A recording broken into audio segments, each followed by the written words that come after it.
Hello, everyone, and welcome back to Shantae. We're in our third dungeon of the game. This one's kind of the most annoying, to be perfectly honest with you. Mostly because it has the knock the eyeballs into the holes over and over until it just cycles to the right one thing. Yeah, it's the physics kind of puzzle. Well, physics kind of trial, I guess. I do like that it has a stronger visual identity than some of the other dungeons in this game, though. It misses. I don't think that was really an issue with the other ones. I knew you were going to do that, Ted. I don't know why, but I knew you were going to do that. That's just how I read everything that has its.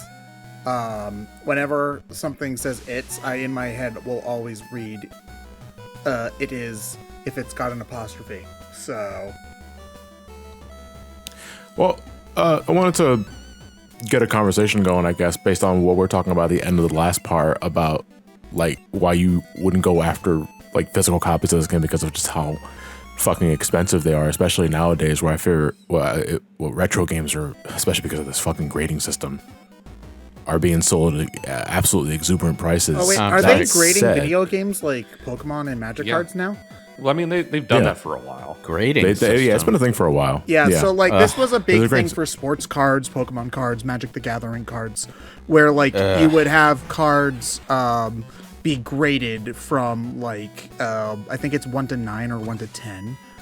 1 to 10. And so if a card is like a 10, it's like perfectly like you basically got it straight off of the printing press. And if it's a 1, somebody left it in their sock for 30 years effectively. And obviously collectors want nicer versions of their cards, so higher grades are more expensive.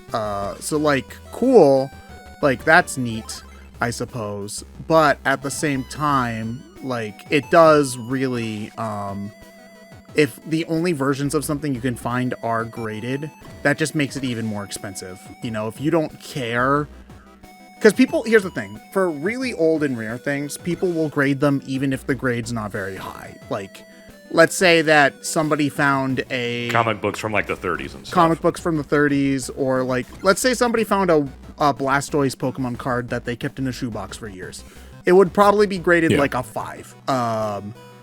Which isn't very high, but just having it be graded brings the price up on it. But at a certain point, the only people selling this are going to be people grading the games, so, or grading the cards or comics or whatever it is. So you're basically just paying extra money for no reason, you know.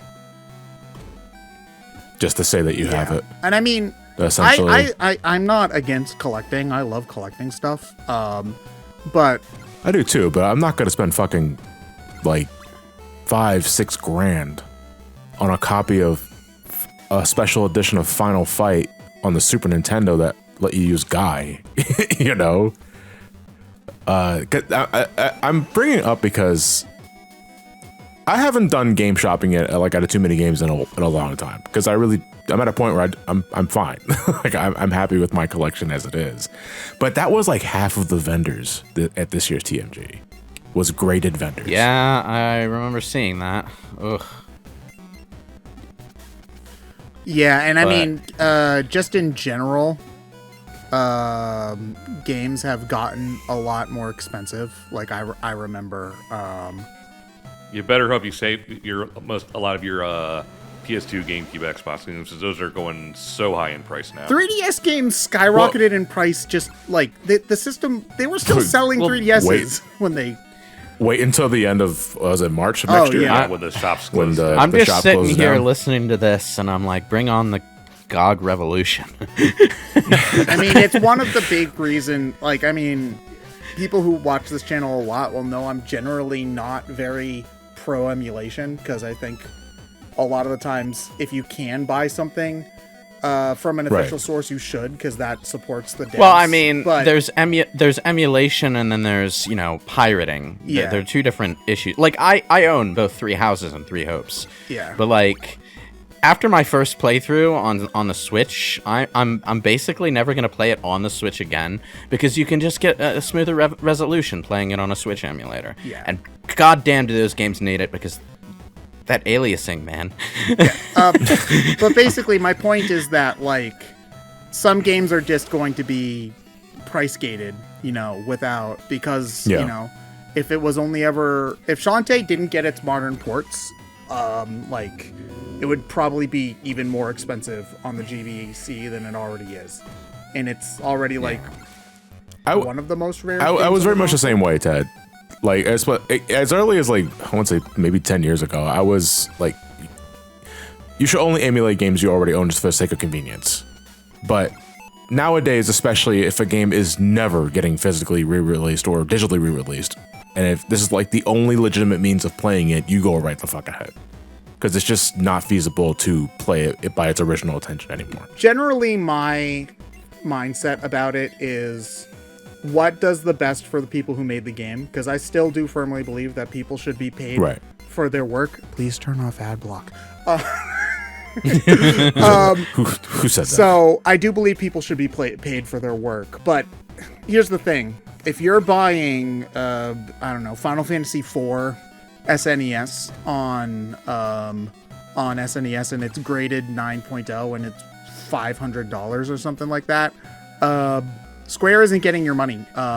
Nobody, effectively a scalper is getting your money, and screw those guys. So I absolutely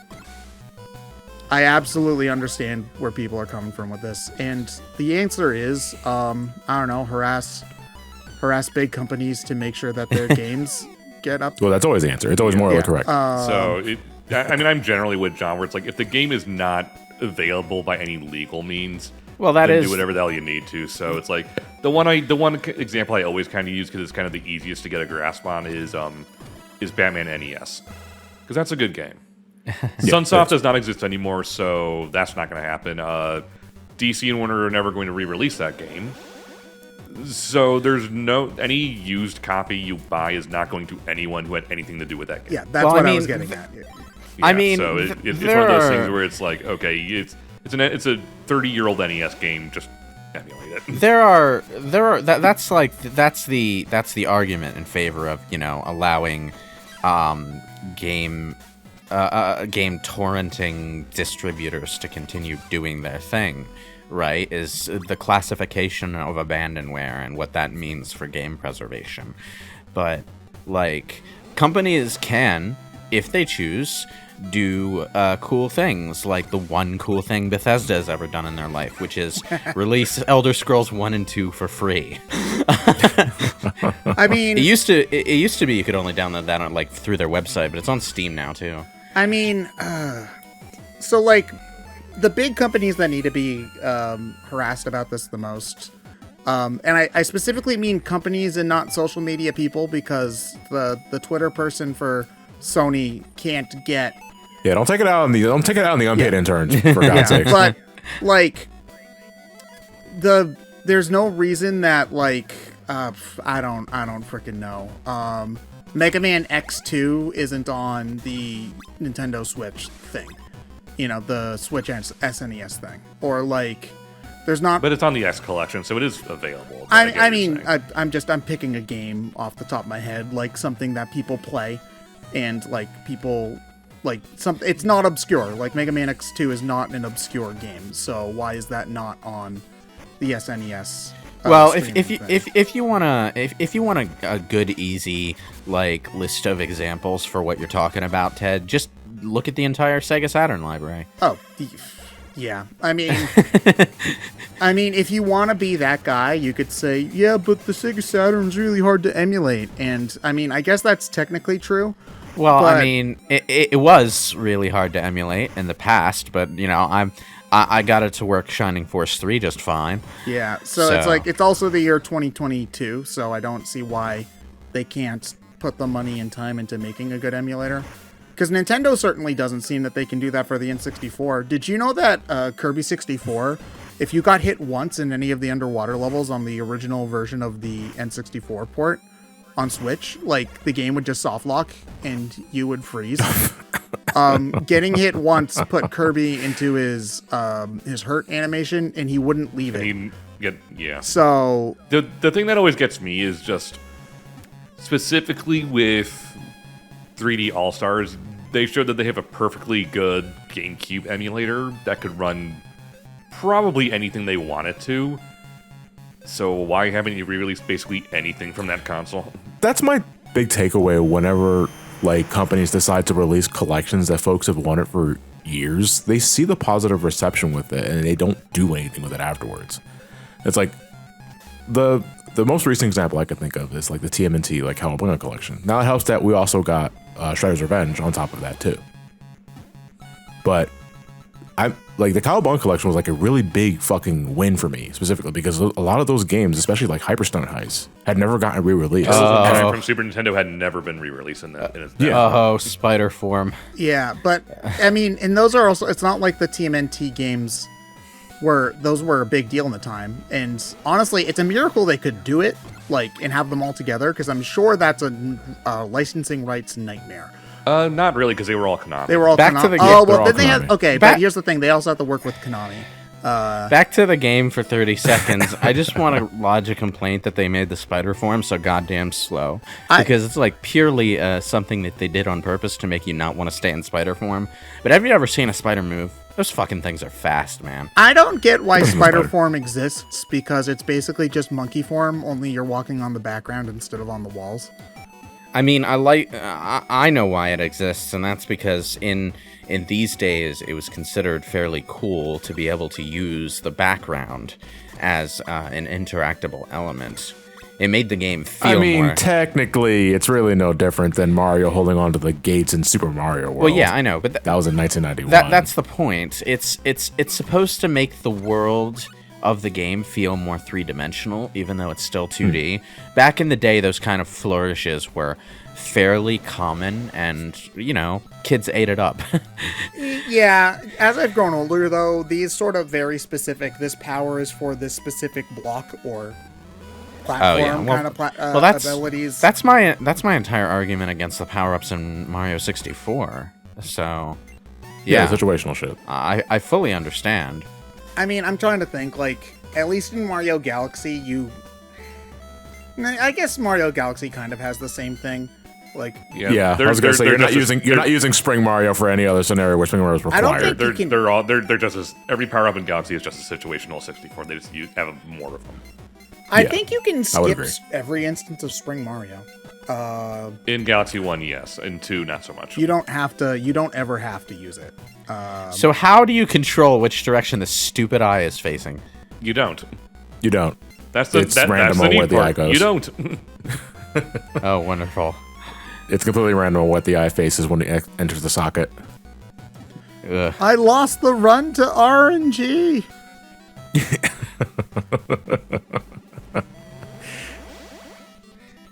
What game did they bring Spider back in? Never. I don't think. No, they did Like one.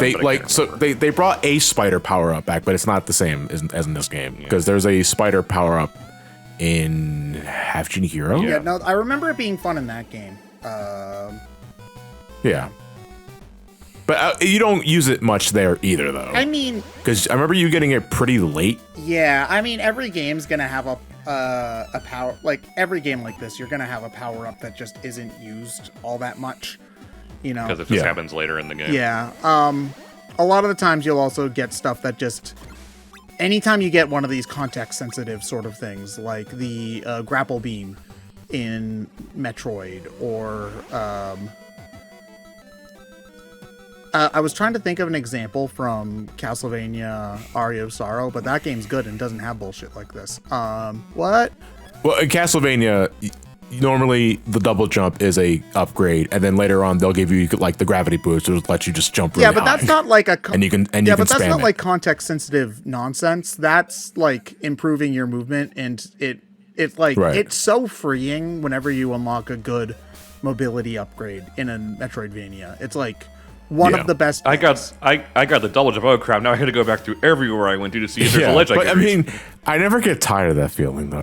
It is always awesome. Even if I've played the game before, I always go back and check everything anyway. You know, it's just like did you use the transformation to get invincibility frames just there? No, this is the way you're meant to fight the boss. No, I mean like the boss buzzsawed straight through you. I mean, possibly. I remember doing this the wrong way. Yeah, I was gonna say I remember John doing the wrong way. Yeah, so there are technically two ways you can beat this boss. You can either do the way you intend it, which is using the spider transformation, hitting the buttons in the back and lowering the trap door so he falls down, does massive damage to him. Or you can brute force it. He still takes regular damage with whip attacks, but he takes way longer to kill that way.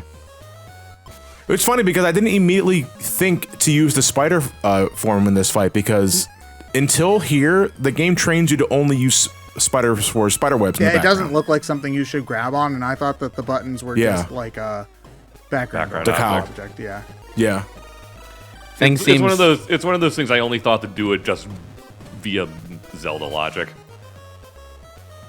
where it's kind of like, oh, I got this thing in this dungeon. I probably need to use it for the boss in some way. Right. Yeah.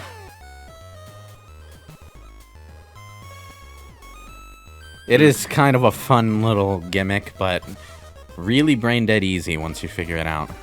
The game's got better about boss fights once the gameplay sped up, because this game's a lot slower by necessity, obviously. But the combat gets a lot better in the later games, particularly once you hit 3, 4, and 5. Then oh man, that animation's so. How did they get away with that on the Game Boy Color? I need to know. Well, the Game Boy Color was technically more powerful than the original GB. I mean, yeah, but still. I mean, the number of frames that animations are capable of having was never really all that limited. What limited things was how much you could have going on at once. They don't need to worry so much about that for that like spinning victory animation because it's a static screen and you're not like actively playing while you're doing it. And even then, that animation still has a graphical hiccup because her top becomes transparent, like in the middle of it. Yeah. Oopsie. Oh, this game's not rated E for everyone anymore. No. Oh, I mean, her top becomes transparent, so does everything underneath it. it's rated E for A.